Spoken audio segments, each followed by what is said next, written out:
मैं हूँ रचना बंसल। मैं आप लोगों को केमिस्ट्री पढ़ा रही थी और हमारा चैप्टर चल रहा था परमाणु, अणु एवं तुल्यांकी भारों की अवधारणा, जिसके अंदर हम लोग अभ्यास प्रश्न कर चुके थे पिछले पार्ट के अंदर। और आज मैं आप लोगों के कुछ और क्वेश्चंस लेकर आई हूँ ताकि हमारी प्रैक्टिस बहुत अच्छी हो सके। तो आज स्टार्ट करते हैं, चलिए स्टार्ट करते हैं अभ्यास प्रश्न 26 से 25 तक अपन ने कर लिए थे। ठीक है, निम्न में से किसका द्रव्यमान सबसे अधिक होगा। अब देखिए द्रव्यमान निकालना है हमें, तो हम पहले इन सबके मोल्स निकाल लें। मोल से अपन को इनका द्रव्यमान पता चल जाएगा। जैसे फास्फोरस के 1 ग्राम परमाणु का, तो देखिए मोल कितना होगा इसका, तो 1 ग्राम परमाणु, तो इसने कितना दे रखा है, 1 मोल दे रखा है। ठीक है, 1 ग्राम परमाणु का मतलब ग्राम परमाणु अगर साथ साथ दे रखा है, ग्राम परमाणु इसने अगर साथ साथ दे रखा है, इसको क्या मतलब होता है, मोल। ठीक है, तो इसने क्या दे रखा है, 1 मोल दे रखा है फास्फोरस का। अब फास्फोरस का 1 मोल है, तो इसका जो द्रव्यमान होगा, द्रव्यमान अपॉन क्या है, मॉलिक्यूलर वेट। अगर हम मॉलिक्यूलर वेट से मल्टीप्लाई करेंगे, फास्फोरस का मॉलिक्यूलर वेट कितना होता है, द्रव्यमान अपॉन 31, तो 1 इंटू 31, इसका द्रव्यमान इतना ग्राम आ जाएगा। ठीक है, अब देखिए नेक्स्ट कर लेते हैं अपन। इसके अंदर देखिए कैल्शियम कार्बोनेट के 0.5 मोल का, कैल्शियम कार्बोनेट का इसने दे रखा है 0.5 मोल, तो द्रव्यमान अपॉन इस अणु का पूरा मॉलिक्यूलर वेट, और मॉलिक्यूलर वेट को हम इधर लेकर आएंगे तो इनटू मॉलिक्यूलर वेट आ जाएगा। ठीक है,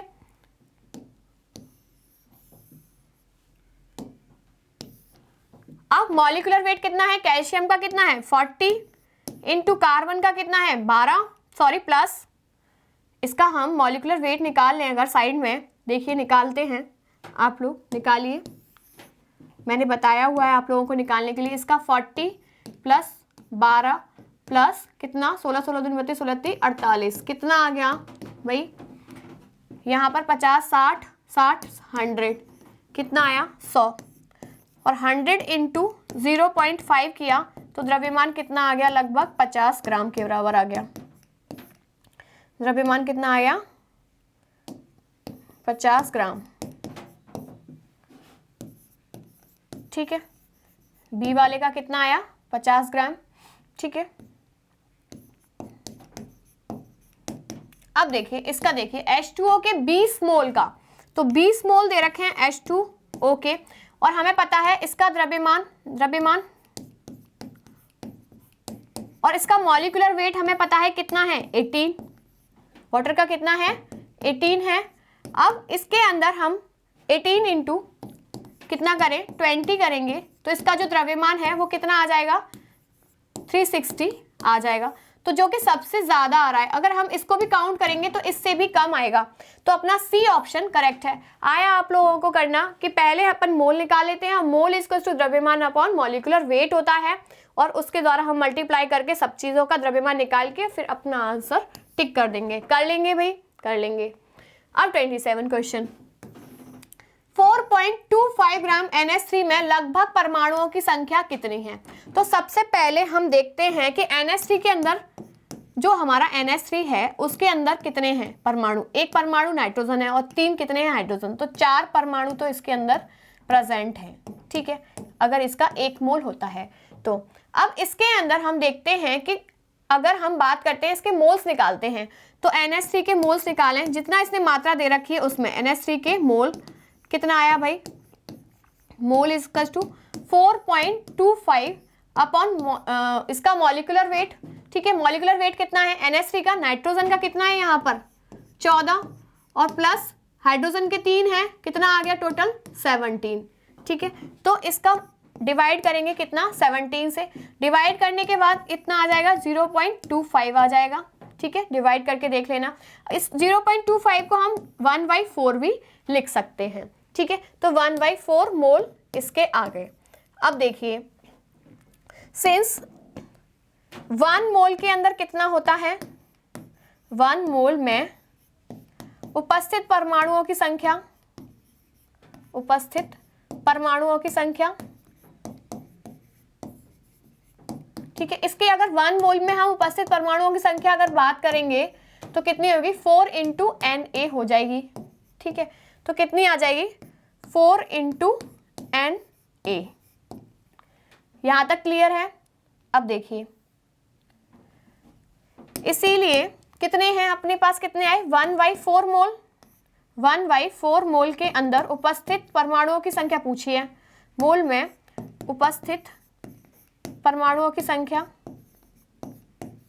इसको थोड़ा सा पतला कर लेते हैं पेन को, उपस्थित परमाणुओं की संख्या।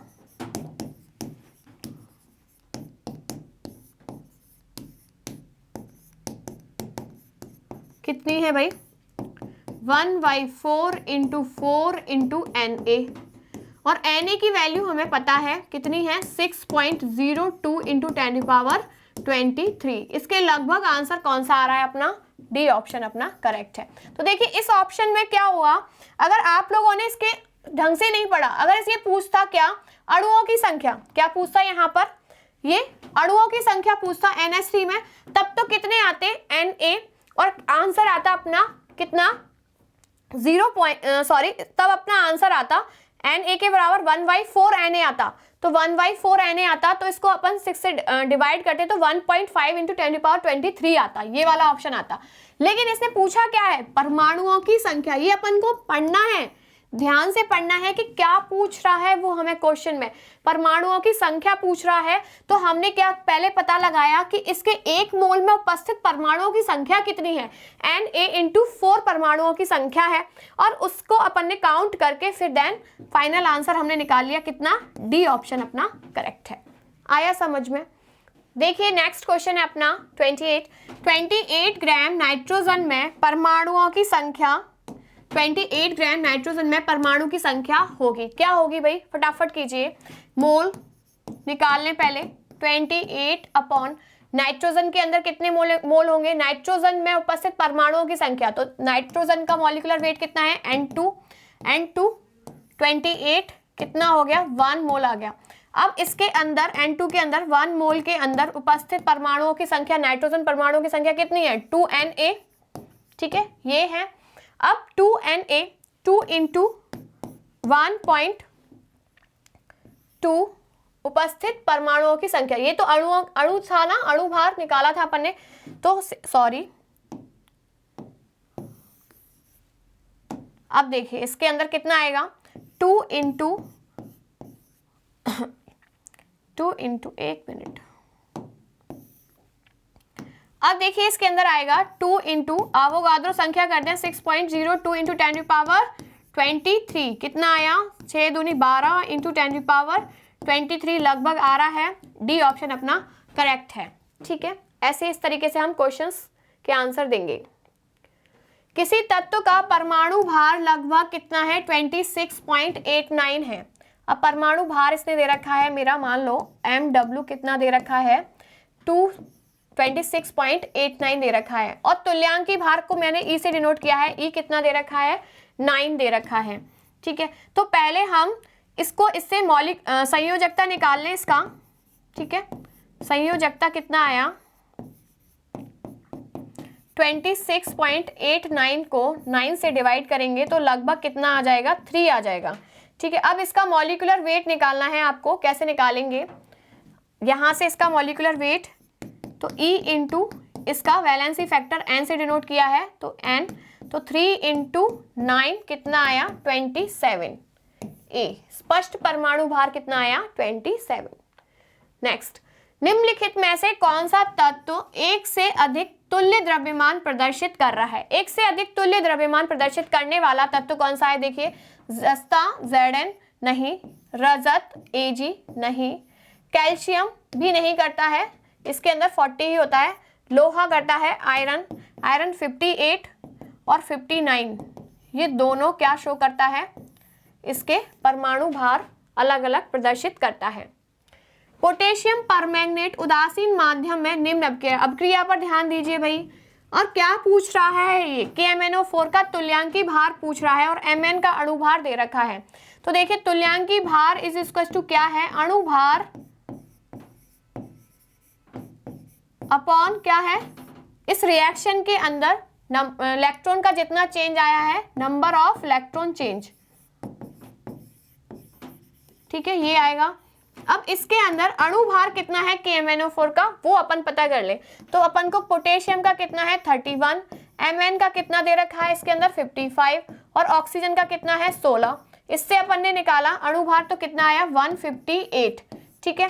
और नंबर ऑफ इलेक्ट्रॉन्स चेंज कितने आ रहे हैं, 3 इलेक्ट्रॉन का चेंज आ रहा है। डिवाइड करेंगे तो इसका तुल्यांकी भार आ जाएगा 5 15, ठीक है, 3 दूनी 6, 52.66 समथिंग कुछ आ रहा है। तो इसका सी ऑप्शन करेक्ट हुआ। नेक्स्ट हम देखते हैं KMnO4 जब Mn2SO4 का होल थ्राइस में परिवर्तित होता है तब KMnO4 का तुल्यांकी भार क्या होगा। अब देखिए KMnO4 से हम देखते हैं चेंज कितना हो रहा है इलेक्ट्रॉन्स का, Mn2SO4 का होल थ्राइस। देखिए KMnO4 के अंदर ऑक्सीडेशन स्टेट निकालते हैं तो इसके अंदर +1 इसकी है, +x और -4 दूनी 8, 0 कितना आया प्लस का 7, ठीक है। प्लस के 7 से यहाँ पर कितना आ रहा है Mn +3 में चेंज हो रहा है, क्योंकि Mn की कितनी है +3 है। तो +7 से +3 में चेंज होने के लिए कितने इलेक्ट्रॉन का चेंज आ रहा है, 4 इलेक्ट्रॉन का चेंज आ रहा है। और इसका तुल्यांकी भार निकालना है हमें, और इसका मॉलिक्यूलर वेट कितना दे रखा है m, तो m/4 आंसर आ जाएगा D, ठीक है। नेक्स्ट देखते हैं त्रिसंयोजी तत्व का तुल्यांकी भार कितना है 9, इसका परमाणु भार होगा। तुल्यांकी भार कितना दे रखा है E = 9, परमाणु भार पूछा है, परमाणु भार कितना आएगा भाई 9 इंटू इसका त्रिसंयोजी दे रखा है 3, कितना आया 27। बी ऑप्शन अपना करेक्ट है। 34 एक आयन 6 × 10⁻20 इलेक्ट्रॉन को अवशोषित करके तत्व में अपचयित हो जाता है। आयन में उपस्थित तुल्यांकों की संख्या बताइए। अब बताइए तुल्यांक की संख्या क्या होगी, इलेक्ट्रॉन कितने अवशोषित कर रहा है 6 × 10⁻20, ठीक है। तुल्यांक की संख्या कितनी होगी 6.02 × 10⁻23 से डिवाइड करेंगे तो अपने तुल्यांकों की संख्या आ जाएगी E, नंबर ऑफ तुल्यांक इलेक्ट्रॉनों की संख्या आ जाएगी। तो कितना आया 10⁻³ किस में आ रहा है भाई, सी ऑप्शन में आ रहा है 10⁻³ 0.001, ठीक है। एक धात्विक ऑक्साइड में 60% धातु है, धातु का तुल्यांकी भार होगा। एक धात्विक ऑक्साइड है, ठीक है, मान लो हमारा धात्विक ऑक्साइड है MO, ठीक है। अब इसके अंदर एक तो धातु है, ये क्या है अपनी धातु, और ये क्या है ऑक्सीजन ऑक्साइड। अब इसके अंदर धात्विक ऑक्साइड में 60% धातु है, ये 60% है, तो ये कितना होगा 40% होगा, ठीक है। अब धातु का तुल्यांकी भार पूछा है, धातु का तुल्यांकी भार निकालने के लिए हम क्या करेंगे, धातु का तुल्यांकी भार ऑक्साइड की फॉर्म में है, इसीलिए हम क्या करेंगे धातु का भार अपॉन ऑक्साइड का भार, धातु का भार अपॉन ऑक्साइड का भार इंटू 8, कितना आया धातु का भार 60, ऑक्साइड का 40 इंटू 8, 0 से 0 कट 4, कितना आ गया 12, आंसर ए करेक्ट है। नेक्स्ट, तो देखिए आज की क्लास के अंदर हमने देखा कि हम तुल्यांकी भार किस तरीके से निकालते हैं, मोल्स किस तरीके से निकालते हैं। अब नेक्स्ट क्लास के अंदर हम देखेंगे इसके कुछ और अभ्यास प्रश्न हैं ताकि हमारी प्रैक्टिस और अच्छी हो जाए। तो आज की क्लास हम यहीं तक रखते हैं। Thank you.